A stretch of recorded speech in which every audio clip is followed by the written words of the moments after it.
ಶ್ರೀ ಗುರುಭ್ಯೋ ನಮಃ.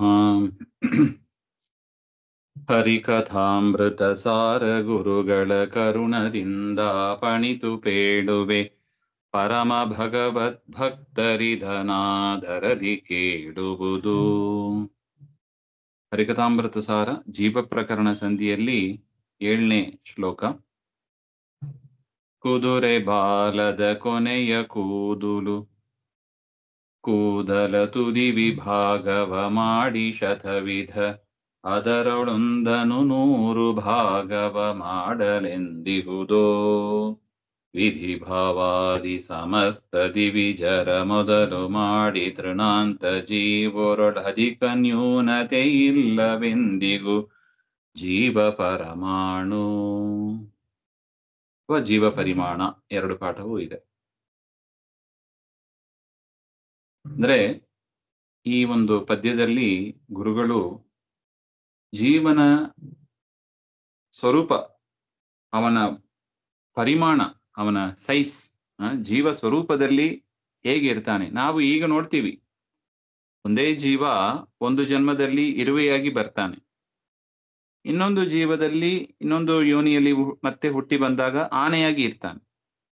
ಒಂದೇ ಜೀವ ಇರುವೆಯಾಗಿಯೂ ಇರ್ತಾನೆ, ಆನೆಯಾಗಿಯೂ ಇರ್ತಾನೆ. ಅಂದ್ರೆ ಆ ಜೀವ, ಅವನ ಸೈಜ್, ಅವನ ಪರಿಮಾಣ ಎಷ್ಟಿರಬಹುದು ಹಾಗೆ ಅಂತ ಒಂದು ಸಂಶಯ ಬರುತ್ತದೆ. ಅದಕ್ಕೆ ಈ ಪದ್ಯದಲ್ಲಿ ಜೀವ ಪರಮಾಣು, ಜೀವ ಸೂಕ್ಷ್ಮ ರೂಪದವ. ಅದರಲ್ಲೂ ಕೂಡ ಅಷ್ಟೇ ಸಾಲದು ವಿಚಾರ, ಬರೀ ಜೀವನ ವಿಚಾರ ಮಾಡ್ಲಿಕ್ಕೆ ಗುರುಗಳು ಈ ಗ್ರಂಥ ಬರೆದಿಲ್ಲ ಅಲ್ಲವೇ.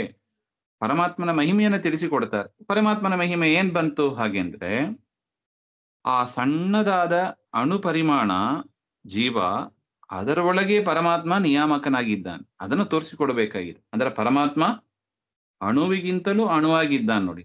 ಆ ಜೀವನ ಒಳಗೆ, ಜೀವನೇ ಅಣು ಪರಿಮಾಣ, ಅವನ ಒಳಗೆ ತಾನು ಇರಬೇಕು ಅಂದ್ರೆ ತಾನು ಎಷ್ಟು ಸಣ್ಣವನಾಗಿ ಇರ್ಬೇಕು, ಅಂದ್ರೆ ಎಷ್ಟು ಪರಿಮಾಣದಲ್ಲಿ ಎಷ್ಟು ಸಣ್ಣವನಾಗಿ ಇರ್ಬೇಕು. ಇದು ದೇವರ ಮಹಿಮೆ.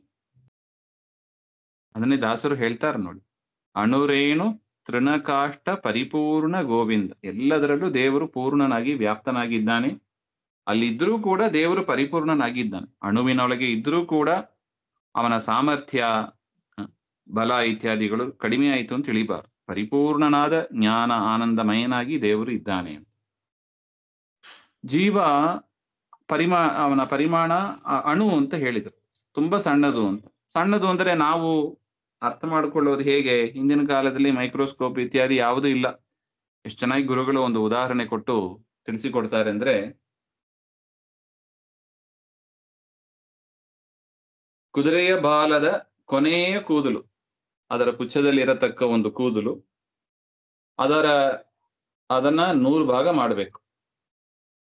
ಆ ಪುಚ್ಛದ ಕೊನೆಯ ಭಾಗ ಇದೆ, ಅದನ್ನ 100 ಭಾಗ ಮಾಡಿ, ಮತ್ತೆ ಅದರೊಳೊಂದನ್ನು ಒಂದು ಭಾಗವನ್ನು ತೆಗೆದು ಮತ್ತೆ ಅದನ್ನ 100 ಭಾಗ ಮಾಡಿದರೆ ಎಷ್ಟಿರಬಹುದೋ ಅಷ್ಟು ಸಣ್ಣ ಪರಿಮಾಣ ಅಂತ ಹೇಳ್ತಾರೆ.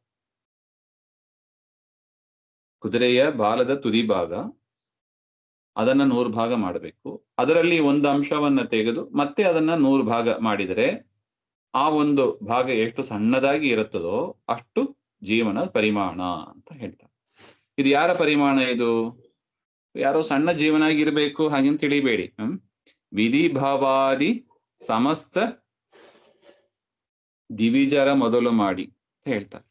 ತೃಣಾಂತ ಜೀವರು, ಬ್ರಹ್ಮದೇವರಿಂದ ಶುರು ಮಾಡಿ ತೃಣ ಪರ್ಯಂತ ಜೀವರ ಪರಿಮಾಣ ಇಷ್ಟೇ. ಜೀವರ ಪರಿಮಾಣ ಭಾರಿ ಅಣು. ಆದರೆ ಮೋಕ್ಷದಲ್ಲಿ ಒಂದು ದೇವರೊಂದು ವ್ಯವಸ್ಥೆ ಮಾಡಿದ್ದಾನೆ.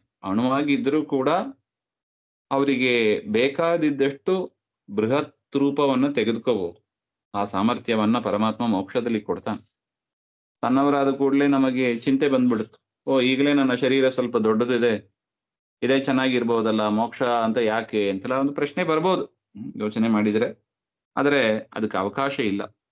ಮೋಕ್ಷದಲ್ಲಿ ಸಣ್ಣ ಯಾಕಂದ್ರೆ ಸ್ವರೂಪದಲ್ಲೇ ನಾವಿರೋದು, ಜೀವನ ಸ್ವರೂಪದಲ್ಲೇ ಇರೋದು. ಬಾಡಿಗೆ ಶರೀರ ಯಾವುದು ಇರೋದಿಲ್ಲ. ಈ ಬಾಡಿಗೆ ಶರೀರ ಬೇಕಾದ್ರೆ ದೊಡ್ಡ ಮನೆ ಸಣ್ಣ ಮನೆ ಅಂತ ನಾವ್ ಹೆಂಗ್ ನೋಡಿ ತಗೋತೀವಿ, ನಮಗೆ ಅನುಕೂಲಕ್ಕೆ ತಕ್ಕಂತೆ ನಾವು ಮಾಡಿದ ಕರ್ಮಕ್ಕೆ ತಕ್ಕಂತೆ ದೊಡ್ಡ ಶರೀರ, ಬೃಹತ್ ಶರೀರ, ಸಣ್ಣದು ಇತ್ಯಾದಿಗಳು ಬರುತ್ತದೆ ನಾವು ಮಾಡಿ ಕರ್ಮಕ್ಕೆ ತಕ್ಕಂತೆ. ಆದರೆ ಸ್ವರೂಪದ ವಿಚಾರ ಹೇಗೆ ಹಾಗೆ ಅಂದ್ರೆ ಸ್ವರೂಪ ಇಷ್ಟೇ, ಸಣ್ಣ ಪರಿಮಾಣ, ಅಣು ಪರಿಮಾಣ ಜೀವ. ಆದರೂ ಕೂಡ ಪರಮಾತ್ಮ ಮೋಕ್ಷದಲ್ಲಿ ನಿಂಗೆ ಬೇಕಾದ್ರೆ ಬೃಹದ್ ರೂಪ ತಕ್ಕೋ ಅಥವಾ ಸಣ್ಣ ರೂಪ ತೆಕ್ಕೋ, ನಿನಗೆ ಇಷ್ಟ ಬಂದಂಗೆ, ಸಂಕಲ್ಪ ಮಾತ್ರ ಸಕಲೋಪಿ ಸಸ್ಯಾತ್ ಅಂತ ಹೇಳ್ತಾರೆ ಸುಮಧ್ವ ವಿಜಯದಲ್ಲಿ. ಆ ರೀತಿಯಾದ ಒಂದು ವ್ಯವಸ್ಥೆಯನ್ನ ದೇವರು ಮಾಡ್ತಾನೆ. ಅದರಿಂದ ಬ್ರಹ್ಮದೇವರಿಂದ ಶುರು ಮಾಡಿ ತೃಣ ಪರ್ಯಂತ 3 ವಿಧ ಜೀವರಾಶಿಗಳಿಗೂ ಕೂಡ ಇಷ್ಟೇ ಪರಿಮಾಣ, ಸಣ್ಣ ಪರಿಮಾಣ. ಅದರ ಒಳಗೆ ಪರಮಾತ್ಮ ತಾನು ಪ್ರವೇಶನಾಗಿ ನಿಯಾಮಕನಾಗಿದ್ದಾನೆ. ಅದರಿಂದ ಯಾವುದೇ ಶರೀರ ಬಂದರೂ ಕೂಡ ಈ ಜೀವನ ಪರಿಮಾಣ ಸಣ್ಣದಾಗೋದಿಲ್ಲ, ದೊಡ್ಡದಾಗೋದಿಲ್ಲ. ನೋಡಿ, ಜೀವ ಪರಿಮಾಣ ಅಧಿಕ ನ್ಯೂನತೆ ಇಲ್ಲ ಅಂತ ಬರೀತಾರೆ. ಅಧಿಕ ಆಗೋದು ಅಂತ ಇಲ್ಲ. ಕೆಲವರು ಸಿದ್ಧಾಂತ ಆ ರೀತಿಯಾಗಿ ಮಾಡಿದ್ದಾರೆ. ಆನೆಯ ಶರೀರ ಬಂದಾಗ ಜೀವ ಆನೆಯಷ್ಟೇ ಗಾತ್ರ ಆಗ್ಬಿಡ್ತಾನೆ. ಹಾಗೆಂದ್ರೆ